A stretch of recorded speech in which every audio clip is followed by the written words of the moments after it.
கர்த்தர் ஒன்று சொல்லிட்டார்னா எல்லாமே சுமூகமாக இருக்கும்னு அர்த்தம் கிடையாது. அங்கே வனாந்தரம் வரும், யோர்தான் வரும், சில எதிரிகள் வருவார்கள். ஆனால் அவைகளுக்கு நடுவில் கர்த்தருடைய கரம்னு ஒன்று இருக்கிறத நீங்கள் பார்த்துக்கிட்டே இருப்பீங்க. அதுதான் பிரச்சனையே இருக்காதுன்னு அர்த்தம் இல்லை. கர்த்தர் ஒன்றை வந்து ஆசீர்வதிப்பேன்ட்டார்னா நடுவில் எக்ஸாம் இருக்காதுன்னு அர்த்தம் இல்லை. நான் சொல்றது புரியுதா?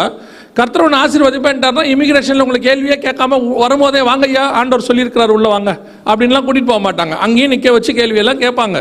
எல்லாம் சாதாரணமாக தான் இருக்கும். ஆனால் அவைகளுக்கு நடுவில் கர்த்தருடைய கரம் ஒன்று நம்ம கூட இருக்கும். அதை நாம் உணர முடியும். அதுக்கு நடுவில் ஒரு சமாதானம் இருக்கும். அல்லேலூயா. அப்போ கர்த்தர் வந்து சொல்றார் ஈசாக்கை பார்த்து, இந்த தேசத்துல நீ வாசம் பண்ணு அப்படின்னு சொல்றார். ஆண்டவர் அவனுக்கு வாக்கு பண்றார், நீ இங்க இரு, நான் உன்னை ஆசீர்வதிக்கிறேன், உன் சந்ததிக்கு கொடுக்குறேன், எல்லாம் செய்யறேன், அதுல எந்த மாற்று கருத்தும் இல்லை. ஆனா ஒண்ணு மட்டும் நீ செய்யணும், எகிப்துக்கு போகாமல் இங்கேயே இருக்கணும். ஏன் அந்த வார்த்தையை சொல்றாரு அப்படின்னு கேட்டீங்கன்னா, அதே 26ஆம் அதிகாரம் 1வது வசனத்தை வாசிங்க பார்ப்போம்.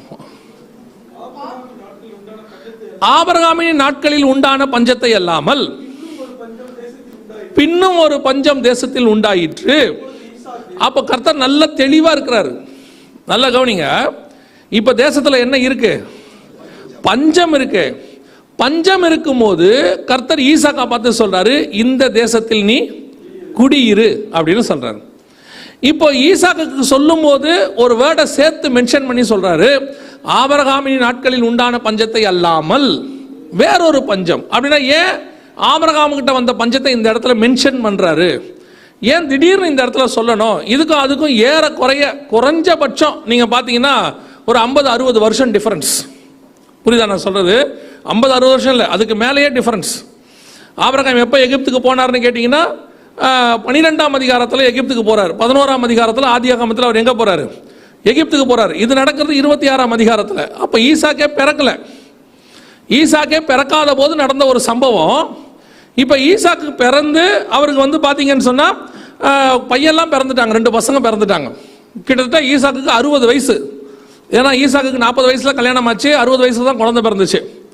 ஸோ ஏறக்குறைய ஒரு 60-80 வருஷம் கழிச்சு கர்த்தர் ஒரு வார்த்தையை மென்ஷன் பண்றாரு, ஆபிரகாமின் நாட்களில் உண்டான பஞ்சத்தை அல்லாமல் வேறொரு பஞ்சம் உண்டாயிற்று.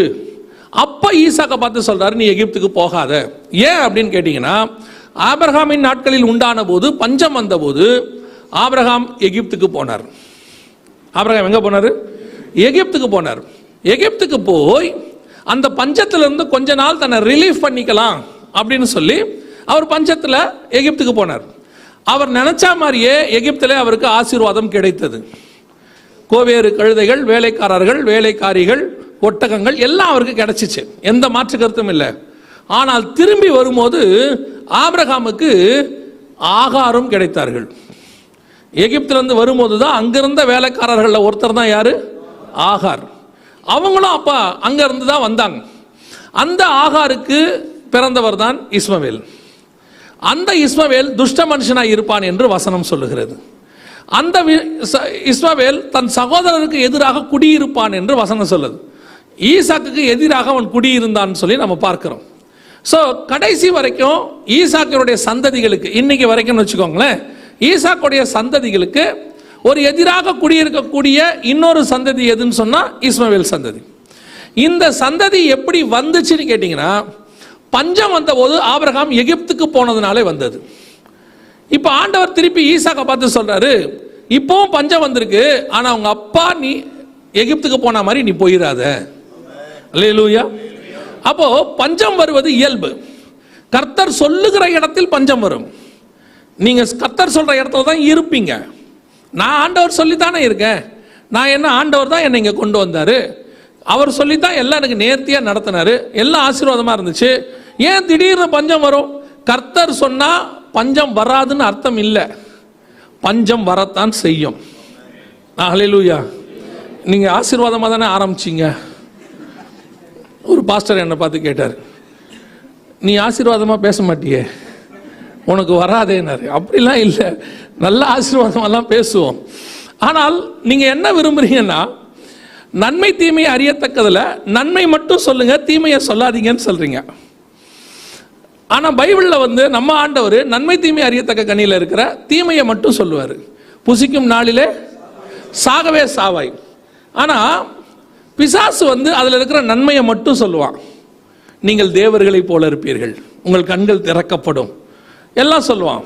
அதில் ரெண்டுமே இருந்துச்சு. அவன் நன்மையை சொன்னா, கர்த்தர் தீமையை சொன்னார். இப்போ என்ன அர்த்தம்? நன்மையை சொல்லாவிட்டாலும் பிரச்சனை இல்லை, வந்த ஆசீர்வாதம் தானே இல்லையா? 10,000 பீடி வரப்போகுதுன்னு உங்களுக்கு சொன்னால் அது சொல்லாட்டியும் பிரச்சனை இல்லை, வந்தால் சந்தோஷம் தானே.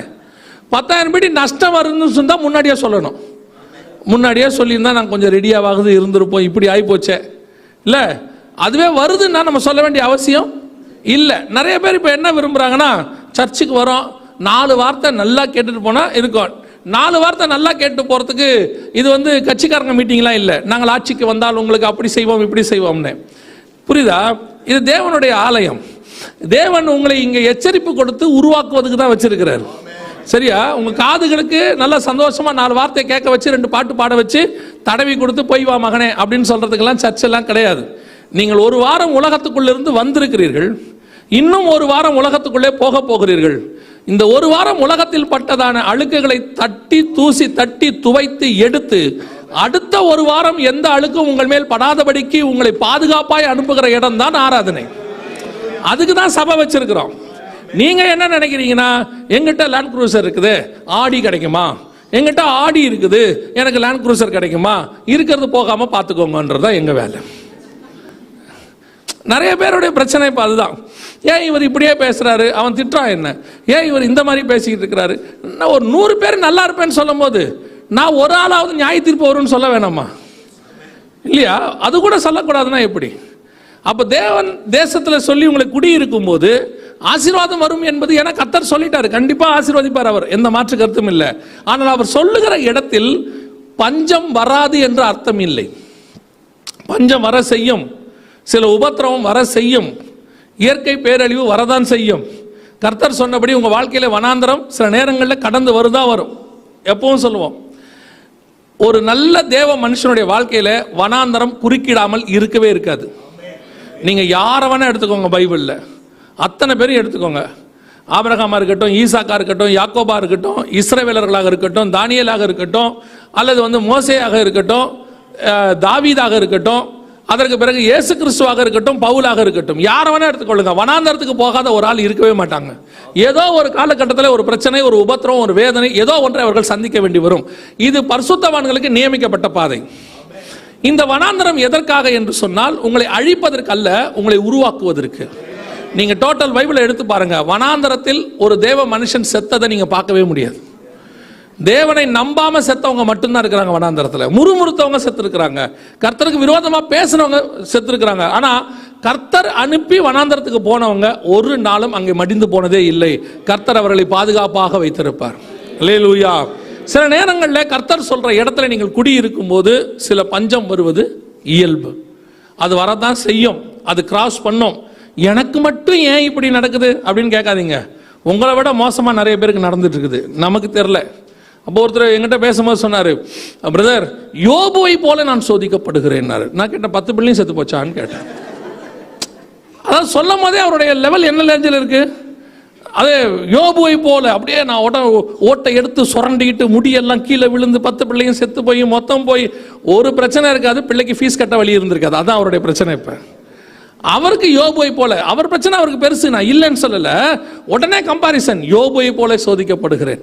நல்லா கவனிச்சு கொள்ளுங்க, சோதனை எல்லாருக்கும் இருக்கு, எல்லாரும் அதை கடந்து வரத்தான் வேணும். அப்படி ஒரு சூழ்நிலை நீங்கள் கடந்து வரும்போது உங்களுக்கு நான் ஒன்று சொல்லுவேன், அந்த சூழ்நிலைகள் நீங்கள் மட்டும் வருகிறதில்லை, உங்கள் தேவனாகிய கர்த்தரும் உங்களோடு கூட தான் வந்துகிட்டே இருக்கிறார். அல்லேலூயா. அவர் உங்களை தனியா அனுப்பிட்டு நீ போ நான் உன்னை இங்கிருந்து பார்க்குறேன்னு சொல்ற ஆண்டவரே கிடையாது. வா நம்ம போலான்னு தான் சொல்ற ஆண்டவர். எப்பவுமே எனக்கு ரொம்ப வேதாகமத்தில் பிடிச்ச ஒரு சம்பவம் இருக்கு. அதுதான் என்னை நிறைய நேரத்தில் என்னை ஆறுதல் படுத்தி இருக்கு. என்னன்னா, ஆதியாகமத்தின் புஸ்தகம் 39ஆம் அதிகாரம் 20-21 வாசிங்களேன். ஆதியாகமம் 39:20-21 நீங்க கூட அண்டர்லைன் பண்ணி வச்சுங்க, அது ரொம்ப யூஸ்ஃபுல்லாக இருக்கும் உங்க லைஃப்ல. யோசேப்பின் எஜமான் அவனை பிடித்து ராஜாவின் கட்டளையால் காவலில்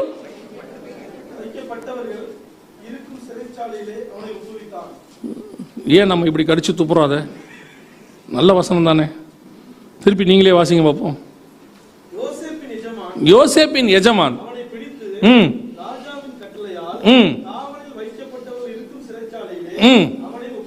இப்ப அவன் எங்க இருக்கான்? அடுத்த வசனம். இப்ப கர்த்தர் எங்க இருக்காரு? கர்த்தர் எங்க இருக்காரு? யோசேப்பு சிறைச்சாலையில் இருந்தா கர்த்தரும் யோசேப்போட இருக்கிறாருன்னா அவரும் எங்க தான் இருக்கிறாரு? சிறைச்சாலையில் தான் இருக்கிறார். உங்களை சிறைச்சாலைக்குள்ள வச்சுட்டு நீ இருந்துக்க, நான் உன்னை வந்து வாரத்தில் ஒரு நாள் பார்க்குறேன்னு சொல்லல ஆண்டவர். நம்மளால் சில ஆட்கள் அப்படி தான் செய்வான். ஏதாவது நான் என்ன பண்ண முடியும், நான் வந்து உங்களை பார்த்துக்கிறேன் அப்படிமா. யோசேப்பு சிறைச்சாலையில் இருந்தான், கர்த்தரோ யோசேப்போடு கூட இருந்தார். அதுதான் உண்மை. இப்போ யோசிச்சு பாருங்களேன், சும்மா ஒரு உதாரணத்துக்கு தான் நான் சொல்கிறேன். யோசிச்சு பாருங்களேன், நாம் சிறைச்சாலையில் இருக்கிறோம். இந்த நாட்டுடைய ஒரு மிகப்பெரியதான பிரின்ஸோ ராஜாவோ நீங்கள் இருக்கீங்களா அங்கே, இருங்க உங்களை நான் பார்க்க வரேன் அப்படின்னு சொல்லிட்டு நம்மளை பார்க்க சிறைச்சாலைக்கு வர்றாருன்னு வச்சுக்கோங்க. இப்போ சிறைச்சாலை என்னவாக மாறும்? அந்த சிறைச்சாலை என்னவா மாறும்? ஒரு எம்எல்ஏ எம்பி வராருனாலே அந்த ஏரியா எப்படி க்ளீன் ஆகுது? நீட்டாக பண்ணி க்ளீன் பண்ணி தார் ரோடெல்லாம் போட்டு நமக்கே ஆச்சரியமாக இருக்கும். நம்ம வீடு தானா, நம்ம ரோடு தானா? ஏன்னா திடீர்னு இப்படி மாறி இருக்கு. காலைக்கு வேலைக்கு பார்க்கும்போது குண்டும் குழியுமா இருந்துச்சு, ரிட்டர்ன் ஆகும்போது ஹைவேஸ் மாதிரி இருக்குது. எல்லாம் மறுரூபம் ஆயிடுது. இப்போ ராஜாவே பார்க்க வராருன்னு வச்சுக்கோங்க, என்னவா மாறும் அந்த சிறைச்சாலை? அப்படியே முழுசு மாற்றிடுவாங்க. அப்படியே அத்தனை பேரும். இப்போ ராஜா வந்து சொல்கிறாரு, இவர் கூட ஒரு 3 நாள் தங்கலான் இருக்கிறேன்னு. என்ன ஆகும்? சிறைச்சாலை அரண்மனையாக மாறிடும். அவ்வளோதான். அதுக்கப்புறம் யோசேப்பு அத்தனை பேர் எப்படி பார்த்தாங்க தெரியுமா? யோசேப்புக்கோ அங்கே இருந்தவருடைய கண்களில் என்ன கிடைத்தது? இது எப்படி வருது தெரியுமா? எல்லாருக்கும் வராம ஏன் யோசேப்புக்கு மட்டும் வந்துச்சுன்னா, யோசேப்போடு கூட கர்த்தர் இருந்தார். கர்த்தர் இருந்தால் உன் மேல எல்லாருக்கும் ஒரு கிருபை இருக்கும், எல்லாருக்கும் உன் மேல ஒரு தயவு இருக்கும். உன்னை பார்க்கும் போதே அவங்களுக்கு தயவா இருக்கும். அவ்வளவுதான். ஏன் என்னன்னு தெரியாது. வீட்டில் இருக்கிறவனுக்கு மட்டும்தான் நம்மளை பார்த்தா எரிச்சலா இருக்கும். அவனுக்கு எப்படி எரிச்சலா இருக்கும்? இவனை மட்டும் எப்படி இப்படி ஆசீர்வதிக்கிறாரு, இவன் நல்லா மேல போயிட்டே இருக்கிறானே. கர்த்தர் அவனோடு கூட இருக்கிறார். கர்த்தர் எஸ்தரோடு கூட கர்த்தர் இருந்தார். ராஜாவுக்கு எஸ்தரின் கண்களில் தயவு கிடைத்தது. நீங்க போய் நின்னாலே தயவு தானா வரும். இதே முகம்தான் கர்த்தர் இல்லாத போது நம்மளை விரட்டி விட்டான். அதே ஆள் தான் கர்த்தர் இருக்கும்போது உள்ள சேர்த்துக்கிட்டான். என்ன பெரிய மாற்றம் வந்துருச்சு தெரியாது. கர்த்தர் கூட வந்தார், அவர் எல்லாத்தையும் மாற்றுவார். அவர் நிமித்தம் எல்லாம் மாறும். அதான் ஆசீர்வாதம். அல்லேலூயா. அப்போ அதே மாதிரி தான் வனாந்தரம் வரும்போதும் சரி, கர்த்தர் கூட இருந்தார்னா வனாந்தரம் வேற மாதிரி ஆயிடும். யோசித்து பாருங்க, வனாந்தரத்தில் நல்ல பகலில் மேகஸ்தம்பம், இரவில் அக்னி ஸ்தம்பம், அப்புறம் மார்னிங்கில் ஏர்லி மார்னிங்கில் மண்ணா, தேவைப்பட்டால் நான் வெஜிடேரியன் காடை ஃப்ரையு எல்லாம் ஒரு பக்கம் இருக்குது. கண்மலை தண்ணி, சுத்தமான தண்ணி, கிறிஸ்டல் கிளியர் வாட்டர், பொல்யூட்டட் இல்லாத நல்ல தண்ணி, ஆர்ஓவே போட தேவையில்லை, பெஸ்ட் வாட்டரு. இது பத்தாததுக்கு நீ சும்மா இருந்தால் போதும். இவ்வளோ வேணும்னா நம்ம என்ன பண்ணணும்? வேலையில் பார்க்கணும். வேலை பார்த்தாலும் இவ்வளோ கிடைக்காது. ஆண்டவர் சொல்ற, நீ சும்மா மட்டும் இரு போதும், நீ எதையும் செஞ்சிடாத. சில ஆட்களை பார்த்து ஆண்டவர் சொல்றதா, நீ சும்மா மட்டும் இரு, தயவு செஞ்சு நீ எதையாவது செஞ்சு கெடுத்துறாது. நம்மளால முடியாத ஒன்னே ஒன்று என்னது? சும்மா இருக்கிறது. எதையாவது பண்ணி ஆண்டவரை டென்ஷன் படுத்திக்கிட்டே இருப்போம். ஆண்டவர் சொல்ற, நான் உன்னை சும்மா தானே இருக்க சொல்றேன், நீ ஜோம் பண்ணி பைபிள் வாசி, இல்லைன்னா நல்லா படுத்தாவது தூங்கு, தயவு செஞ்சு முழிச்சிருந்து எதையும் கெடுத்துறாத. பல நேரங்களில் கர்த்தர் கூட இருந்தார்னா வனாந்தரம் மாறி இருக்கும். எகிப்தில் இல்லாத ஆசீர்வாதம் வனாந்தரத்தில் இருக்குது. வனாந்தரத்தில் கர்த்தர் ஆசீர்வாதமாய் வைத்தார். சில நேரங்களில் கர்த்தர் உங்களை வனாந்தரத்தின் பாதைக்கு கொண்டு போவார். பஞ்சம் வரும், தேசம் முழுக்க பஞ்சமாக இருக்கும். கர்த்தர் சொல்றாரு, இந்த தேசத்தில் நீ குடியிரு, அந்த பஞ்சத்தின் நேரத்தில் நீ அங்கேயே இரு. எல்லாரும் போறாங்க, நகோமி புறப்பட்டு போறாங்க, எல்லாரும் போறாங்க. போறவங்க போட்டோம், போகிறவங்க போட்டோம், அது அவர்களுடைய வேலை. உன் தேவனாகிய கர்த்தர் சொல்லுகிறார், நீ இங்கேயே குடியிரு. இருக்கும்போது என்ன நடக்கும்? எனக்கு ரொம்ப ஆச்சரியம். குடியிருன்னு மட்டும் ஆண்டவர் சொல்லலையாமா, சொல்லிட்டு அடுத்த ஒரு வசனம் வாசிங்க. அதே 26ஆம் அதிகாரம் 12வது வசனம் வாசிங்க. ஈசாக்கு அந்த தேசத்தில் விதை விதைத்தான், கர்த்தர் அவனை ஆசீர்வதித்ததினால். அந்த வசனத்திலே ரொம்ப முக்கியமான வார்த்தை என்ன தெரியுமா? கர்த்தர் அவன் எது சொல்லுங்க சொல்லுங்க, என்னமோ சொன்னீங்களே, இப்போ திருப்பி சொல்லுங்க. யார் யாருடைய மைண்டில் என்னென்ன இருக்குன்னு கண்டுபிடிச்சிக்கலாம் பாருங்க. எது நல்ல வார்த்தை? மாத்திட்டாங்க பாருங்க. எப்படி மாத்துறாங்க பாருங்க, 100 மடங்கு. என்ன ஆசை பாருங்க. ஸ்தோத்திரம். அந்த வசனம் என்ன சொல்லுது? கர்த்தர் அவனை ஆசீர்வதித்ததினால் அந்த வருஷத்தில், அதான் ரொம்ப முக்கியம். அந்த வருஷம் என்ன வருஷம்? பஞ்சத்தின் வருஷம். ஊருக்கே பஞ்சம், எல்லா ஊரை விட்டு போறான். எல்லாரும் போகும்போது கர்த்தர் சொல்றாரு, நீ போகாத, நீ இரு. ஏன்? இது பஞ்சத்தின் வருஷம், தேசம் பஞ்சத்துல இருக்கு, மழை இல்லை, எல்லாம் எனக்கு தெரியும். ஆனால் நீ வித 100% உன்னை ஆசீர்வதிப்பான். அதோட அர்த்தம் என்னன்னா, அவன் விதைச்ச விதையில ஒண்ணு கூட வீணா போகல. நல்ல ஆசீர்வாதமான தேசத்துல விதைச்சா கூட ஒரு 10% வீணாகும், ஒரு 5% வீணாகும், ஒரு 2% வீணாகும். ஆனால் பஞ்சத்தின் நாட்களில் கர்த்தர் சொல்லுகிற இடத்துல நீங்கள் இருப்பீர்களானால் நீங்கள் விதைக்கிறதில் ஒன்று கூட வீணாய் போகாது. 100% கர்த்தர் ஆசீர்வதிப்பார். அப்போ நம்மகிட்ட ஆண்டவர் எதிர்பார்க்கறது ஒன்றே ஒன்று தான். இன்னைக்கு நாம பஞ்சம் வரும்போது உடனடியாக ஒரு ஆசிலேஷன் மைண்டு, அதை செஞ்சிடலாமா, அங்கே போயிடலாமா. ஊழியத்துக்கு வந்த புதுசில் முதல் 1 வருஷம் ஊழியமே கிடையாது. ஆண்டவர் சொல்லிட்டாரு, மினிஸ்ட்ரிக்கு வான்னு சொல்லிட்டார். நான் வரும்போது ஒரு சின்ன பிரதிஷ்டை, அநியாயமான பிரதிஷ்டை. அது ஆண்டவர்கிட்ட என்ன சொல்லிட்டு வந்திருக்கிறேன்னா, நானாக போய் யாரையும் மீட்டிங் கேட்க மாட்டேன், நானாக போய் ஆஃபரிங் யாரையும் கேட்க மாட்டேன். ரெண்டும் தானாக வரணும், அதுவும் அவங்களே கொடுக்கணும், அவங்களே மீட்டிங் வரணும். ஜனவரி மாதம் ஊழியத்துக்கு வந்தேன், டிசம்பர் மாதம் வரைக்கும் மீட்டிங் கிடையாது. 11 மாதம் வீட்டிலையே இருக்கிறேன். திருமணமாகி ஒரு மகன் இருக்கிறாங்க. இப்போ வீட்டில் இருக்கிற, நம்ம வீட்டில் இருந்தோம்னா நம்ம கூட சும்மா இருப்போம், வீட்டில் இருக்கிறவங்க என்ன செய்ய மாட்டாங்க, என்ன ரொம்ப நாளாக வீட்டிலே இருக்கிற மாதிரியே இருக்குது ஊழியம். அது யூஸ்வல். பார்க்குறவங்களாம் கேட்பாங்க அதுக்கப்புறம், என்ன விஷயம் மினிஸ்ட்ரி ரொம்ப நாளாக இப்படி தான் சொல்லிட்டு இருக்கிறேன், எதுவும் ஊழியத்துக்கு போன மாதிரியே தெரியலையே. பார்க்குறவங்களாம் கேட்பாங்க. அதனாலேயே எங்கேயாவது ஃபாஸ்டிங் ப்ரேயர் நடக்குதா 3 நாள் கேட்டு நம்ம அங்கே போயிடுறது. அவங்க பார்க்க அவங்க கூட போய் உட்காந்துக்கிறது. அவனும் அங்கே போனால் கேட்பான், நீங்கள் யார் எங்கே வந்திருக்கீங்க அப்படின்ட்டு. ஒரு 11 மாதம் பயங்கர போராட்டமாக இருந்துச்சு. அந்த நேரத்தில் ஒரு சின்ன ஆசிலேஷன் மைண்ட், சரி திருப்பி போயிடலாம், நம்ம எங்கே வேலை பார்த்தோமோ அங்கேயே போயிடலாம். ஏன்னா ரொம்ப கடினமான பாதை அது. என்ன அளவுக்கு அது கடினம் எல்லாருக்கும் சொல்லலை, நம்மளை விட ரொம்ப கஷ்டப்படுற எத்தனையோ மிஷினரிஸ் எல்லாம் இருக்காங்க, உபத்திரவப்படுறவங்களாம் இருக்கிறாங்க. ஏன் அளவுக்கு சொல்கிறேன், திராணிக்கு மிஞ்சி சோதிக்கப்படுவதில்லை, நம்ம திராணி அவ்வளோதான் வச்சுக்கோங்களேன். அப்போ அந்த அளவுக்கு நமக்கு யோசிக்கும் போது சரி ஓகே ரைட் திருப்பி போயிடலாம் வந்த இடத்துக்கு அப்படின்னு சொல்லி. அப்போ ஒரு நண்பரோட உட்காந்து பேசிகிட்டு இருக்கும்போது, அவரை உங்களுக்குலாம் தெரிஞ்சிருக்கும்னு நினைக்கிறேன், இங்கிருந்த நண்பர் தான், பாஸ்டருக்குலாம் ரொம்ப தெரிஞ்சவர், பஹ்ரைனில் தான் இருந்தார் அவர். அவர்கிட்ட பேசும்போது அவர் ஒரு வார்த்தையை சொன்னார், நீ எதுக்கு வந்த இங்கே அப்படின்னாரு. ஊழியத்துக்கு ஆண்டவர் சொன்னார்னு வந்தேன். ஆண்டவர் சொன்னார்னு வந்தால் ஆண்டவர் போன்னு சொல்கிற வரைக்கும் இங்கேயே இரு, நீ இந்த திரும்பி அங்கே போகிறதெல்லாம் எதையும் யோசிக்காத அப்படின்னு சொல்லிட்டார். ஸோ அது ஒரு தேவனுடைய திட்டமாக எடுத்துக்கிட்டு தொடர்ந்து இருக்கும்போது இந்த ஆசிலேஷன் மைண்ட் வந்துகிட்டே இருக்குது. இங்கே என்ன பண்ண போகிறோம், ஒரு ஊழியம் இல்லை, திருப்பி நம்ம என்ன செய்ய போகிறோம், கஷ்டம் தானே பட போகிறோம். பல நேரங்களில் நமக்கு இந்த மாதிரி ஒரு டைவர்ஷன் வரும். இப்போ வந்தது வேஸ்ட்டாக போச்சா, வீணாகி போச்சா, எதுக்கு வந்தோம், ஏன் நம்ம ஆண்டவர் தானே சொல்லி செஞ்சோம், அப்படி செய்யும் போது ஏன் நமக்கு இப்படியெல்லாம் நடக்குது, ஏன் இந்த மாதிரி காரியங்கள் நடக்குது, சரி திருப்பி போயிடலாம். ஆண்டவர் சொல்கிறாரு, இல்லை நீ இந்த தேசத்தில் குடியிரு. ஏன்? அந்த வருஷத்தில் நான் உன்னை ஆசீர்வதிப்பேன், இந்த வருஷத்தில் நீ விதைக்கும் போது நான் ஆசீர்வதிப்பேன். நீ விதைக்கிற விதைகள் ஒன்று கூட வீணாய் போகாது. பல நேரங்களில் நம்ம விதைக்கிற காலம் ஒன்று இருக்கிறது, அறுக்கிற காலம் ஒன்று இருக்குது. விதைக்கும் போது ஒருவேளை நம்ம கண்ணீரோடு கூட விதைத்தாலும் அறுக்கும் போது எப்படி அறுப்போம், கம்பீரமாய் அறுப்போம் என்று வேதம் சொல்லுகிறது. ஒருவேளை நீங்கள் இங்கே வரும்போது கூட கண்ணீரோடு கூட வந்திருக்கலாம், ஆனால் கர்த்தர் உங்களை திரும்பி கொண்டு போகும்போது கம்பீரமாக கொண்டு போவார். அதுதான் கர்த்தர் கொடுக்குற ஆசீர்வாதம். நம்முடைய ஆண்டவருடைய பெரிய ஸ்பெஷாலிட்டி என்ன தெரியுமா, நம்ம தலை தாழ்ந்திருக்கணும், தலை குனிஞ்சு இருக்கணும், அவமானப்பட்டு போகணும் ஒரு நாள் விரும்பவே மாட்டார். எங்கே அவமானப்பட்டோமோ அங்கே தலை நிமிர்ந்து நடக்க வேண்டும் என்று தான் கர்த்தர் விரும்புவார். அல்லேலூயா. ஏன்னா நாம் அவருடைய பிள்ளைகள், நாம் தலை குனிந்து நடக்கணும்னு ஒரு நாளும் கர்த்தர் ஆசைப்படவே மாட்டார்.